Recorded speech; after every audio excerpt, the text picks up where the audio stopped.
wanted to welcome you all to Open Days for Game Design at University of Arts London, Long Collegiate Communication. My name is Tom Kaczmarek and I'm Senior Lecturer in Games Design. And I'm assisted today by our Year 3 student, Yasmin. Yasmin, would you Hello. like to say hi? Hey.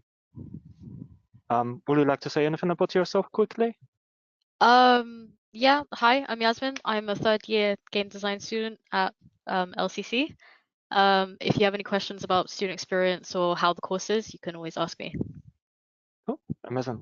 So everyone should have access to the chat, so feel free to drop messages there. And we also have one more person with us organizing the Eva.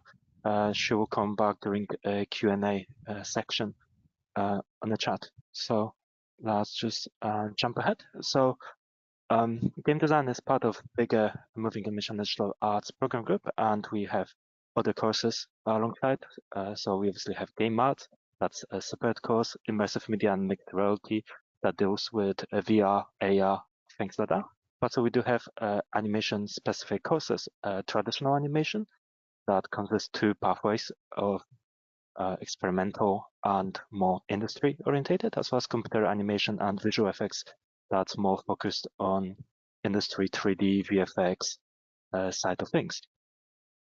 So we are number 2 university in the world for past 4 years in art and design, which is a great recognition of UAL commitment to the area. And we still had part of blended learning this year. We were in 80-20 model, so majority of our teaching was in person, but there were some online provisions. Not sure how that will be reflected next academic year, but if you have any questions about that, feel free to ask in the chat. We'll be able to pick it up. Our team is rather big, as you can see here, and is diverse. We have people from various countries around the world and Europe. And a lot of our associate lecturers, as you can see here on the bottom, they are also industry professionals. Mo is working as a VR developer.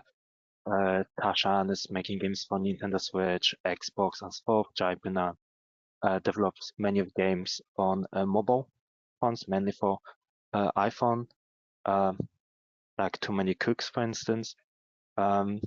Where Lucy is very highly recognized reporter journalist, writing for Guardian, Metro, and other big brands. So it's really interesting to see how, on top of our teaching team, we do have several of the team members who are combining academia and industry. We also have MA, so for any of you who wants to pursue, we do have now a yearly show that will go back later to. That's currently for MA students. So if you buy LCC, book a free ticket and come to the show.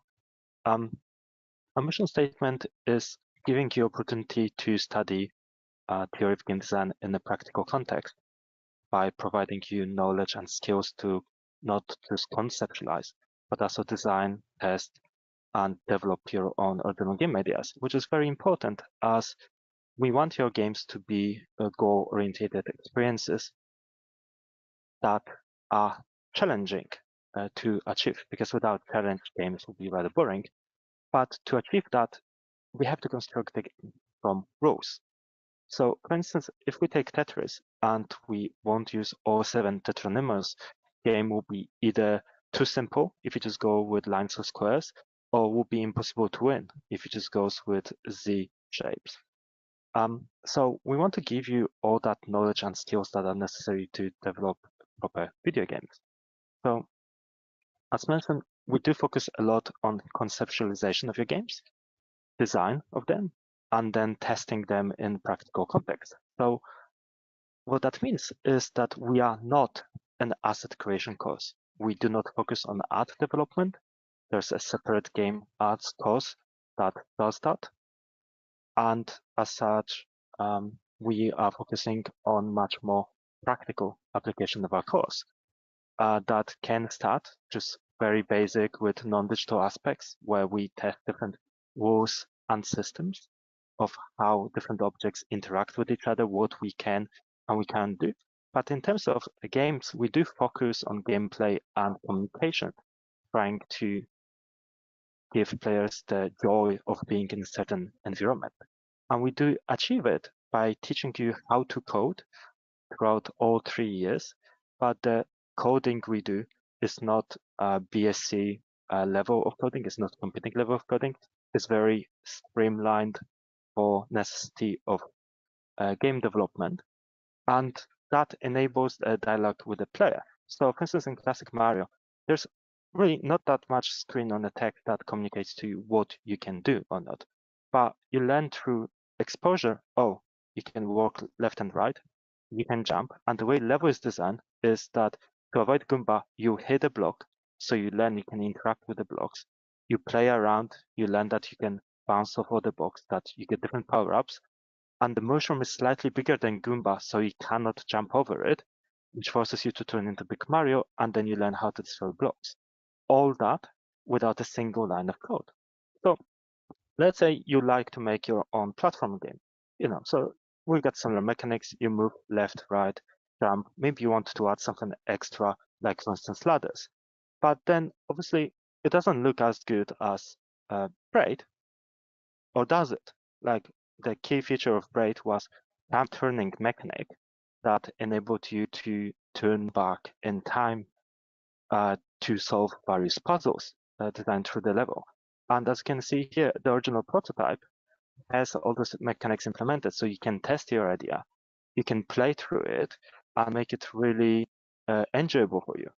And as you can see, a variety of levels from original prototype ended up in the final game, and they do not look that far off. Yes, art is different, it's much more sellable and approachable, but the rules behind it, the principle behind it that we develop on game design course through those original prototypes remain unchanged. So how you can start with that intro idea? Well, you can start anywhere. You can have a sketch, you can have any rules description, or just ideas that, let's say you want to kill zombies by using high glider. And you've got a variety of options and opportunities here. So the process combines a lot of mood boarding, so referencing to other already existing games to determine your source of inspiration, analysis of variety of classics, and then documenting how everything in game is developing through storyboarding, so descriptions, what happens if, let's say, a jellyfish hits a sea mine. Well, there will be just a big explosion and our jellyfish is going to be destroyed, which is very interesting way that you can not just describe it visually, but you can also write text about it, which gives you a big flexibility how you want to communicate. And we try a lot to go through that concept to prototype as much as we can. So for instance, in this game, students really struggle to explain what they mean by, computer-led characters are going into the hell and try to steal your treasure. And it's like, oh, where's the challenge? Where's the game? And as soon as they sketched out like initial level idea showing, oh, you have different like drops, corridors, staircases, and will be able to have variety of items that can block that progress, we're able to help them to develop it to be a fully playable game. So getting that first playable is very important to us, and it can start anywhere. Like in this case, it started with just simple paper sketches that was slightly hard to conceptualize what you mean you're trying to get like Tetris like pieces merging together, but at the same time you have to choose which piece to goes. But as soon as the students have done it as a paper cutout, we're able to test the idea and slim it down that, okay, let's start with simple logic that rather than getting the correct shape, we just play with the correct value that we have to match the two IDs.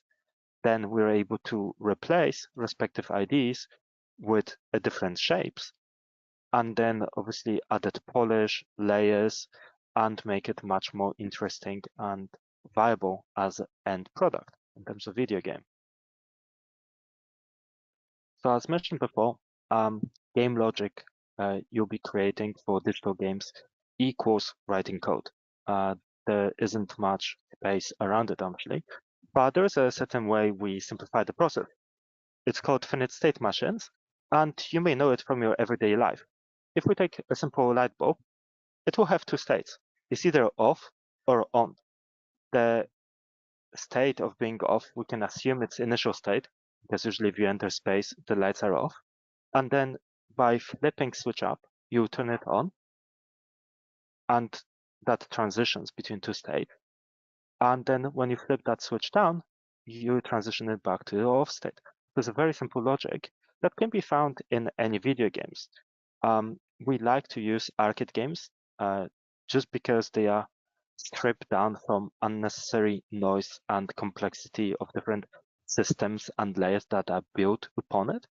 And even here with a simple Pac-Man, you can see that we've got our character Pinky, that if Pac-Man hits a parabole, will turn in a burnable state.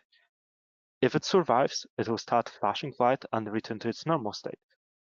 But actually, if it's gonna get eaten by Pac-Man, it will go to its ghostly ice state, and only by returning to the main base will be able to restore itself.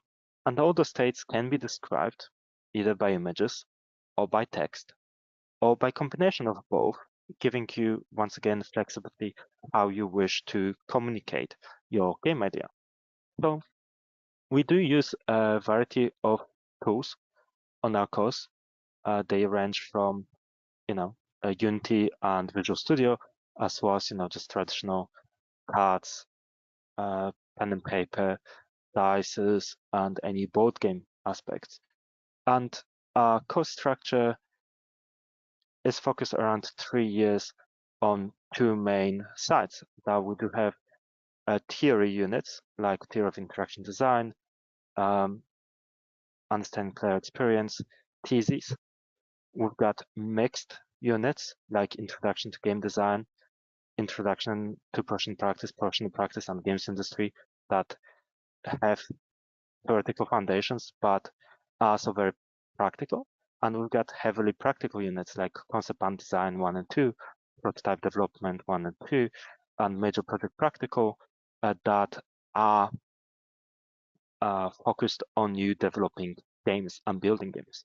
So by the end of year 1, you will have at least 4 completed games, which is quite good.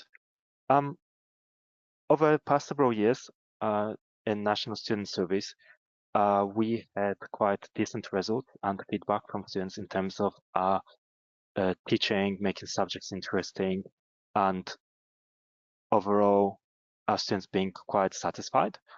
And even during COVID, last 2 years, our satisfaction still remained quite high. And it's not just our course on its own, it's our course across any category you like to look at it in terms of against college, university, subject area, the sector, so like UK wide for game design and development, or even Office for Students targets that are being set. And all of those we are pushing year after year, which is mainly due to our high industry standards. So what we are trying to explain to our students through open days like today, or our teachings in person, is that we do understand that you do not have time, no resources, or experience to deliver the games that you can see on shelves, like for instance Journey. that it's a classic PlayStation 3 game that was recently, just like last year, released on a PC, so anyone can buy it like on Steam, for instance. And it's a very highly polished title, won many awards. But this is not the version that the game started at. The very rigid 3D, not so pretty, glitchy version was funded by Sony as expansion of a top-down 2D concept that once again was expanded on their initial game idea that was about two players communicating with each other and helping each other solving puzzles, but was all about collaboration and the values that the game brought with itself. And because obviously the first game, but that game company was released on PlayStation was Flower, Sony like wanted to push developers and expand on the values of the game further and further. That resulted in a wonderful journey. And our students are more than capable of delivering top 2 projects by end of year 1. Like our students are able to develop games of that quality and pitch them. By end of year 3, you are able to deliver much more polished and bigger experiences, as we'll be discussing a bit later. And thanks to that, we hope that our students can and will get employment in the industry by a variety of opportunities. One of those, as I mentioned earlier, is Industry Focus Show. Currently is being run for MA course. We'll have our BA just in June, July next year, or May. At some point next year, we didn't get dates yet. And Jasmine will be part of that course. And every year we do invite industry to come and see our students work, but it's also open to members of public, so we can come in and have a look. And in the past, we had many show visitors that later turned up to be our guest speakers, and they included studios like us2, who made Monument Valley, Modern Wolf, a publishing house, Sega, Headstrong, PlayStation Audio Studio, Microsoft Rare, and so forth. And it's really amazing seeing like variety of people coming back year after year and showing us support. But it's not just companies that matter to us. We do have a very strong relations with individuals as well. So as you can see, here are pictures of me with variety of industry colleagues like Sahi Lieberman. He was head of partnerships at ON Games, who released Ghost Runner in 2020, a kind of better version of Cyberpunk. Here we've got John and Brenda Romero. John worked on Wolfenstein 3D, Quake, Doom, and so forth. Brenda worked on games like Wizardy, or more recently things like Train. We do have Richard Rose III. He's author of like one of the famous game design books on theory and practice, as well as things like Church in the Darkness, and obviously Oliver Twins, who are legends of British game industry. But also, we do run many other things. We run Transfuser with Deborah Farley, who's head of it.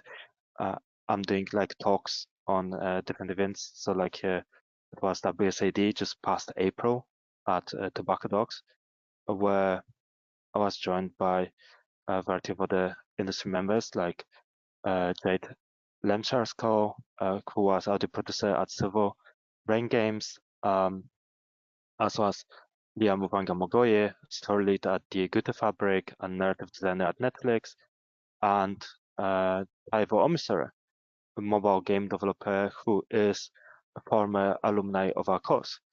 We do have also, here Dave Gilbert, who was in the same event from Boston, USA. Akshay is one of our MA students who graduated, funded his own studio, and is working on a variety of games. So we are growing, and one of the things we are growing is that we do host a variety of events for you. So we held Women in Games Conference in 2019. We do run yearly Global Game Jam where we develop the games, and we're joined by dozens of students, as you can see here on the picture. We do have a bi-weekly game night where we display a variety of board games.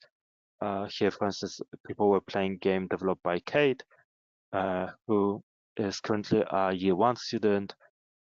We run collective presentations where students can show their work and discuss ideas with the peers. We also host a game conference that has a variety of industry collaborations. As you can see, we had Berlin Gamers, Creative Assembly, once again, Us2, Rare, Playing Wind, Firesprite, and we'll have a next one for our students this February, which is a great, opportunity. And it all comes down to the thing we do, which is games. And we do a lot of them. We start, as mentioned, paper sketches, then slowly developing the game, improving visuals, until there will be like a final game build that is playable. And it can be a really small scale, like a little bird trying to save a tiger from pain of having a tooth inside it, trying to be inspired by different myths and stories. And for instance, here talking about myth or fight of David versus Goliath, with players trying to work out who's an ally, who's cheating, how to defeat this immersive character. On year 2, when we collaborate with game art students, obviously visual side of the games can improve heavily, but what our students are focusing on are mechanics, like how to do slow motion, how to make all the transitions very interesting, attacks being really powerful. And sometimes we go beyond just simple games, as mentioned with storyboarding. Let's take as example Splatoon, where we've got an environment kind of like control that you want to take as much territory as possible. Combine it with Snake, where our character just grows steadily as we do not get any damage, which is interesting twist on the mechanic. But then add further twist on that we are creating a piece of an artwork to be displayed in a gallery. And depending which player wins the majority of territory, it will be victory of that particular player. As mentioned earlier, playing with time is always interesting. So for instance here, it's a game developed that discusses a story of Titanic. And as you can see, we can control one character at a time that impacts an environment based on its placement. And we are tasked with making sure that that character gets to the exit on time. And then when we rewind time backwards, we can use the other character to hopefully be released.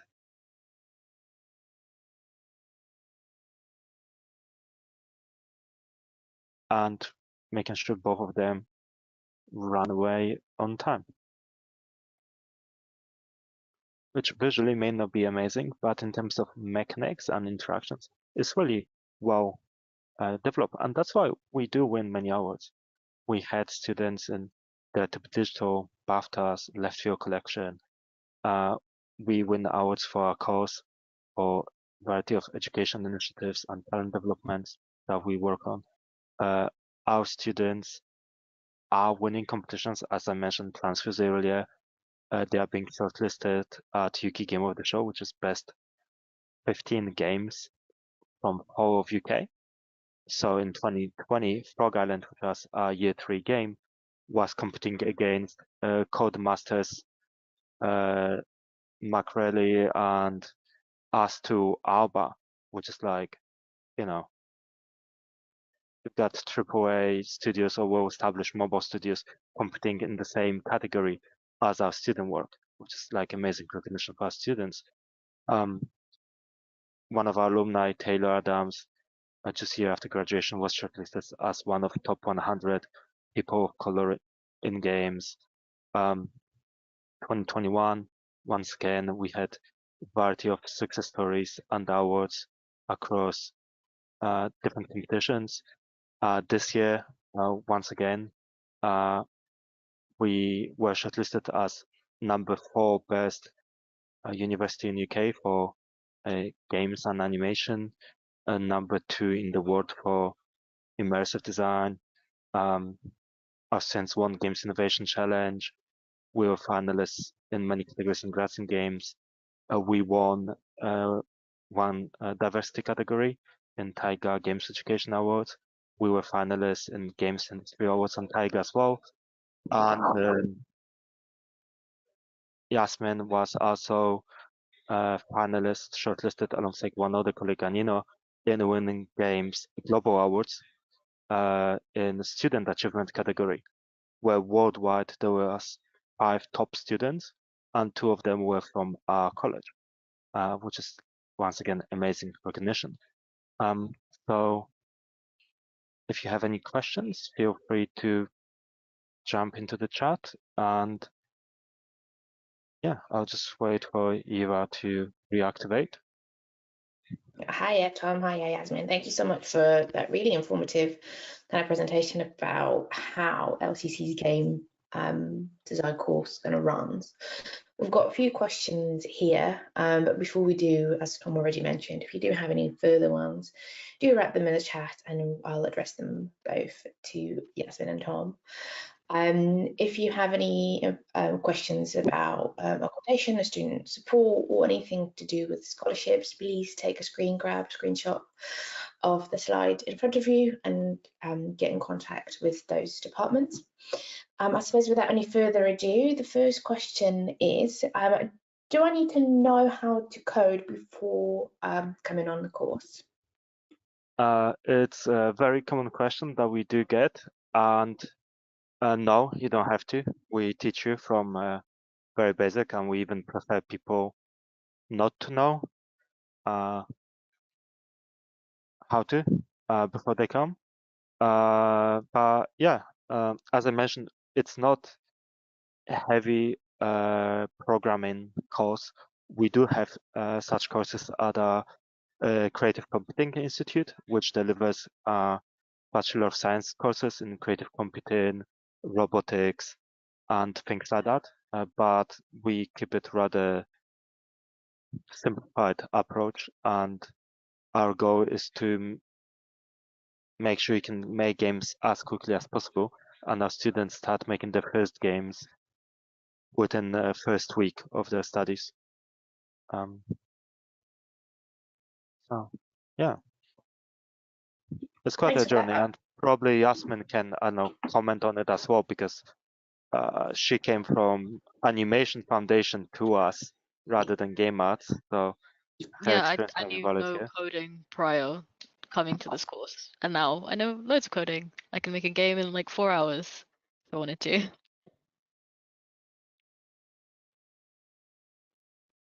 Thanks for that. So whilst we've got you here, Yasmin, do you think programming is hard to learn? No. At first, when first coming to this course, I thought, oh my God, coding, I've never done it in my life. It's going to be really, really difficult. But then when we started getting into it and started learning it, I was like, oh, this is really easy. Like the more we went through presentations of how to do certain things, the more it made more sense. And now, like I said, I can make simple mechanics in 4 hours. I could probably make a prototype if I worked really, really hard in like a day or so.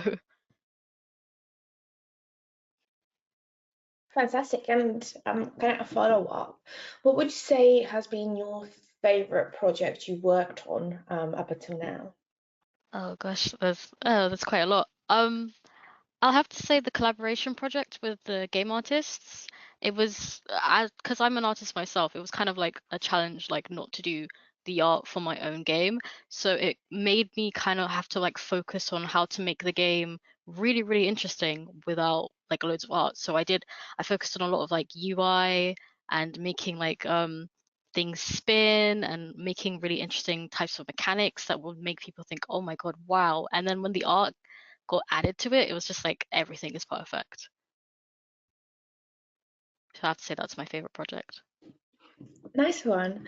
Well, I suppose on similar lines, Tom, do you mind kind of explaining what are the main differences between game design and games art?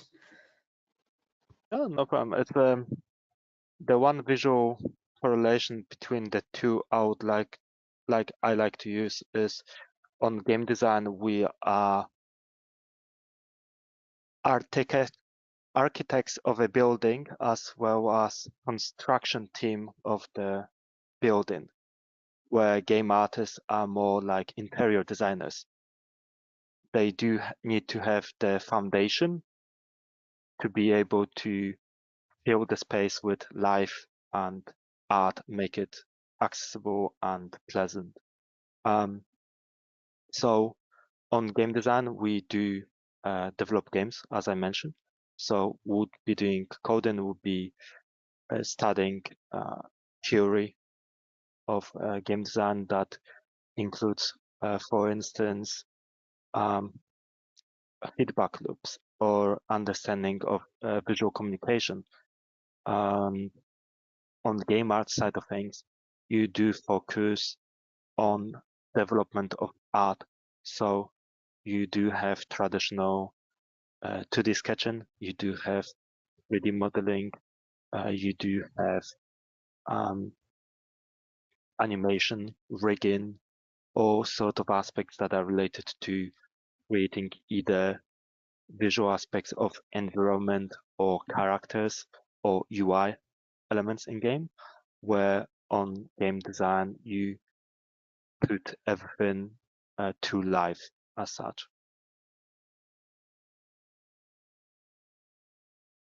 And would you say that kind of closely matches how the two courses differ at LCC?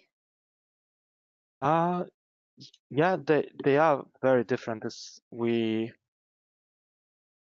Yasmin mentioned, we do have unit that we collaborate on.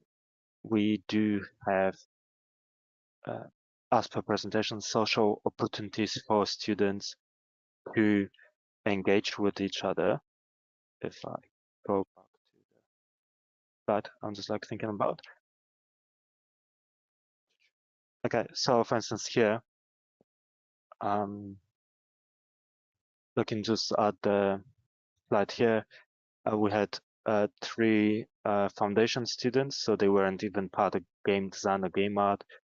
Billy is BA VR, Ivan is BA Games, Lauren is MA VR. We've got more BA VR students. We've got some game art student, Henny here. There's some more people that I just don't remember who attended. In game, during Global Game Jam, majority of the people were game design students with some game artists, but we also had people who finished the course, like Luca coming in, people from industry, like we've got Gianluca, who's also a student but works in industry, and we had Stu, who runs Game Dev London. So yeah, so there's a big diversity group between our students, and we give them opportunity to work together to build a network from as early as possible, because we do not want people to just feel that they are being forced into collaboration with people they did not knew beforehand, and they don't know if they're gonna work out together or not. So we give them a variety of social opportunities to get to know each other, to build friendships, to hang out together, and to play to each other's good sides. And that's really shows like in diversity of a project. So for instance, we had one student that done a VR game, but we do not focus on VR at all. We've got a dedicated course for it. So even like now, if you come to the showcase for MA game design, all MA VR students like Lauren, they'll be showing their VR projects in virtual reality, where on game design side, only one student has their game in VR. Everyone else has either 2D games, 3D games, narrative-based games, board game. So it's really interesting to see differences between the courses when you can attend like open days or in person or physical showcases like the one that's running right now. Thanks for elaborating. That was really, really useful to know. I've got here kind of more of a course kind of makeup kind of question here. How many hours roughly are there for contact, and how many hours of independent study do you expect your students to do? Sure. So our course is delivered, like all of our BA courses at this stage are delivered full-time only, so there's no part-time capacity for that. By full-time, we do expect students to work roughly 30 hours a week on the coursework. That 30 hours includes on year one around 12 hours of contact time. So it's like 3-4 hour sessions of 4 3-hour sessions. And remaining 18 hours are independent study, which can be either engaging with given homework tasks that are delivered online through Moodle, to do your reading, to work on the submission pieces, to engage with our facilities.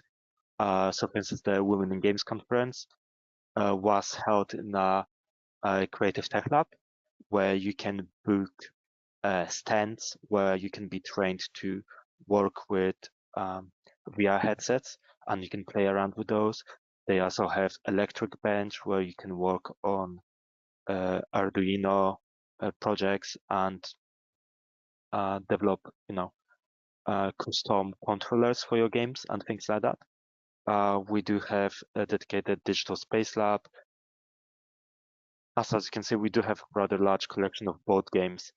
So we do try to keep our students occupied as much as we can, but we also give flexibility because we do understand that, for instance, now with cost of living prices, students may need to be working more hours than before COVID, and that will impact how much they can engage on the site.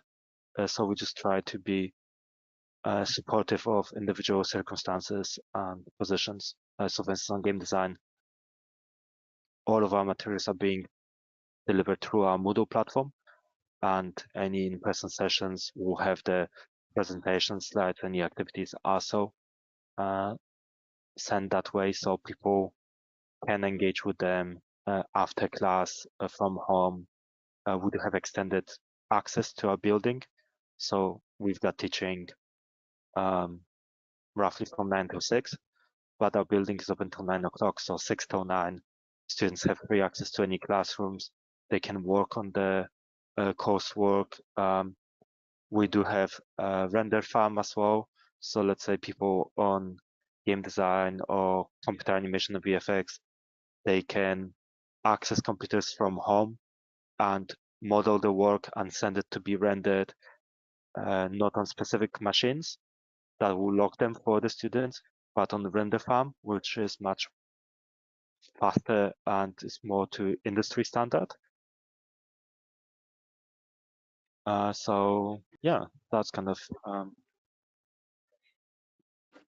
Thanks for Perfect. that. And in regards to kind of class sizes, what would you say are current class sizes in regards to like lectures and workshops and things like that? Sure.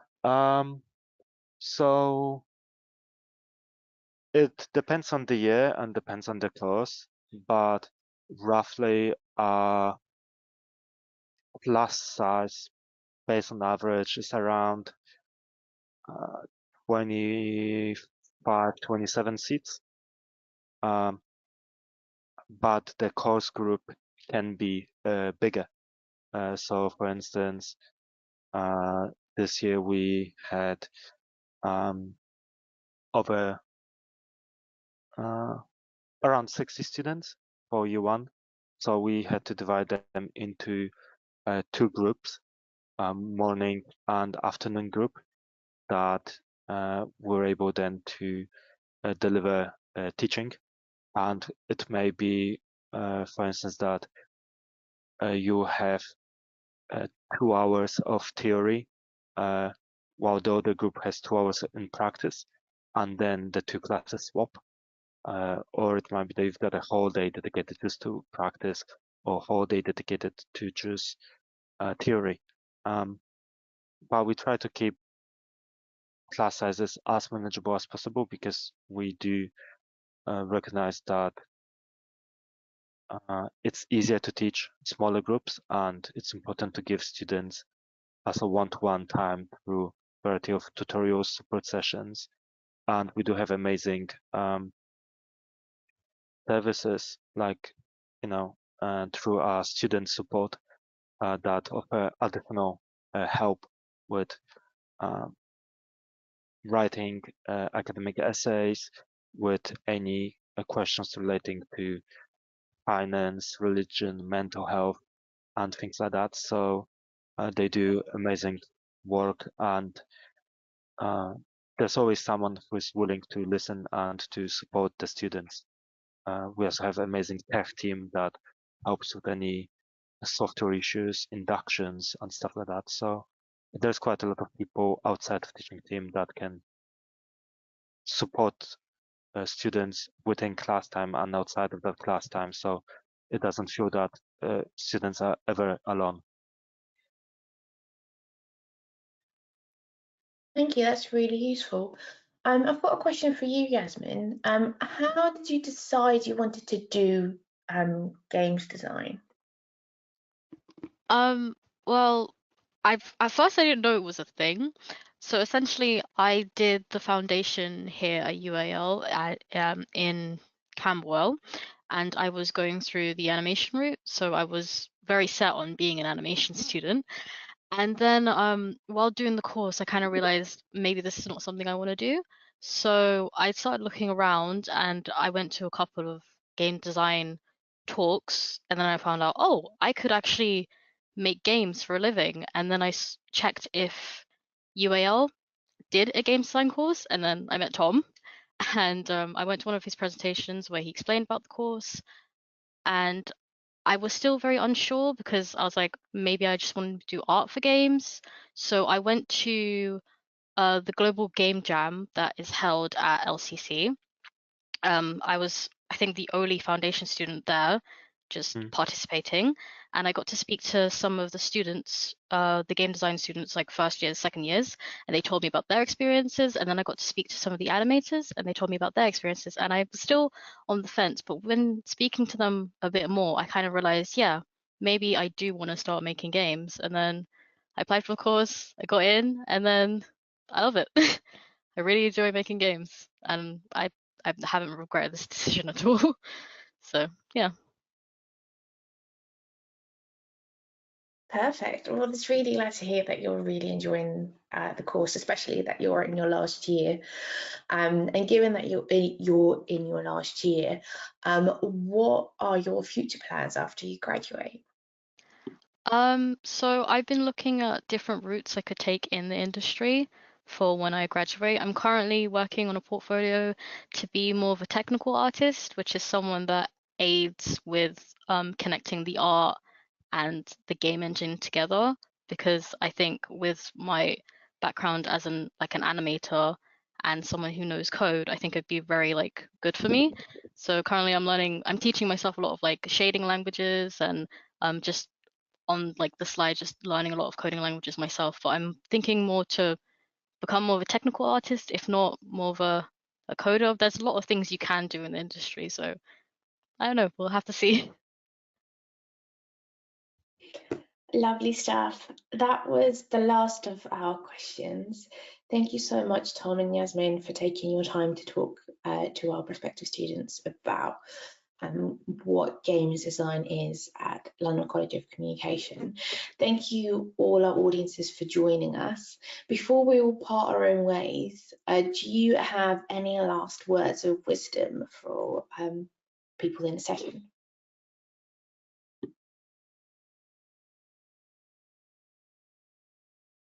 That's a tough one. What words of wisdom? Keep making games. That's kind of one we always use in industry. But well,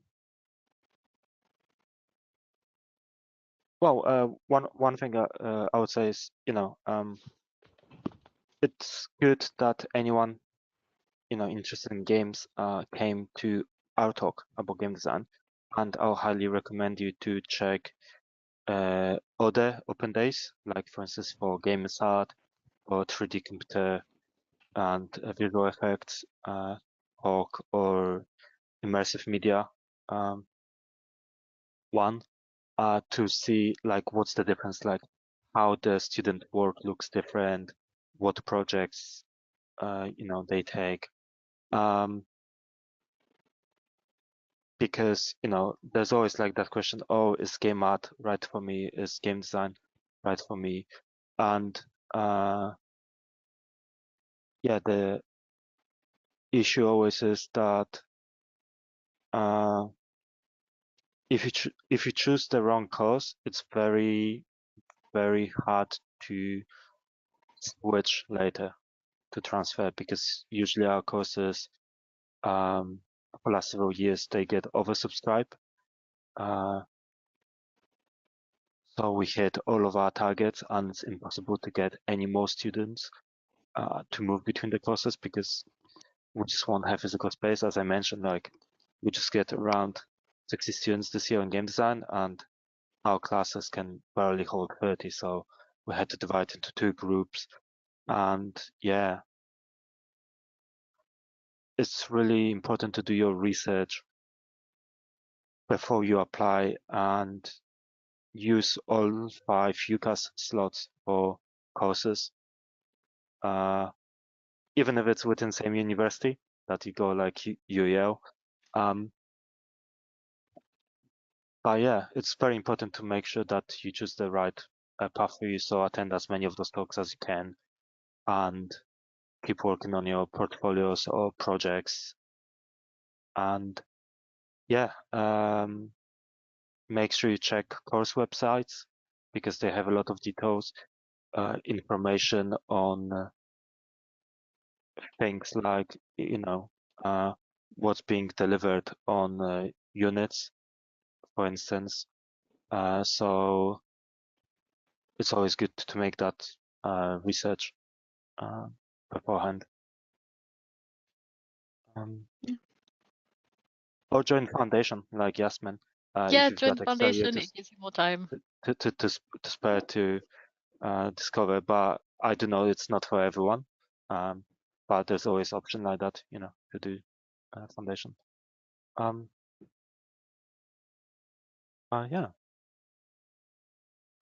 Okay, No, thank you yeah, very much. maybe you've got any like last words of wisdom.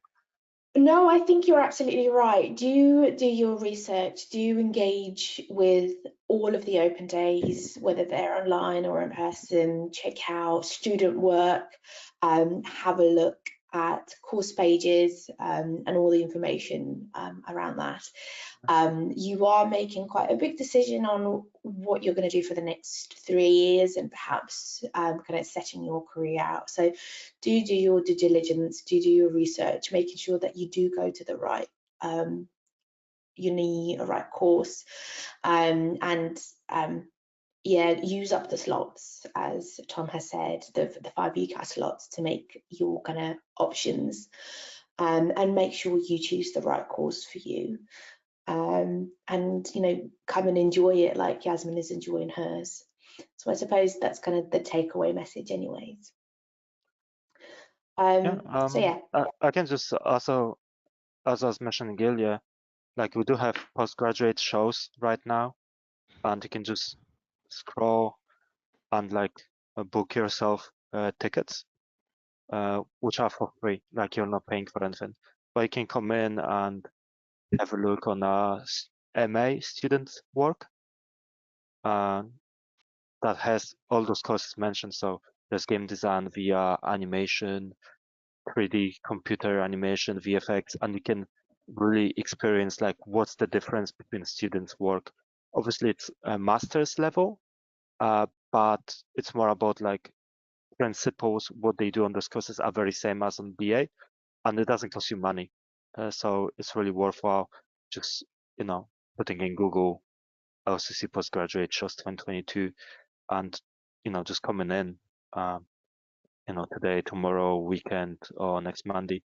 But yeah, that's the last wisdom I can pass on right now. perfect. Thank you so much, Tom. Thank you so much, Yasmin. And once again, thank you all for joining us. That's the end of our session. We hope to see your applications roll through in the next, weeks or months or even years if you're an early researcher. If not, we hope to kind of hopefully see you come through to that building to check out our facilities. That's the last of us. We hope you enjoy the rest of your day, and bye bye for now.